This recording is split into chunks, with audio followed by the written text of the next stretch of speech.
शरद पवारांची येवल्यात प्रचार सभा पार पडली। सभेच्या दरम्यान शरद पवारांनी राष्ट्रवादी फुटीचा किस्सा सांगितला। आमच्या सहकार्याने पक्ष फोडला तेव्हा छगन भुजबळ सकाळी आले आणि ते झालं ते वाईट झालं असं म्हणाले। समजून काढायला जाऊ का असं भुजबळांनी विचारलं आणि छगन भुजबळ गेले, ते परत आलेच नाही। दुसऱ्या दिवशी छगन भुजबळांनी शपथ घेतली। पवारांनी भर सभेत किस्सा सांगितला, त्यामुळे भुजबळांची आता अडचण झाली।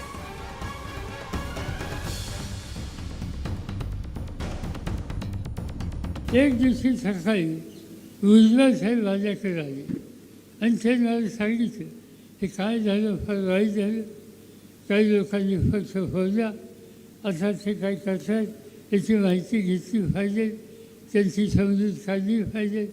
मी त्यांची समजूत काढायला जाऊ का? मी जायला हरकत नाही, सुधारणा होत असेल तर करा, प्रयत्न करा, माझी काही हरकत नाही। भुजबळ साहेब गेले ते परत आलेच नाही, ते तिथं बसले।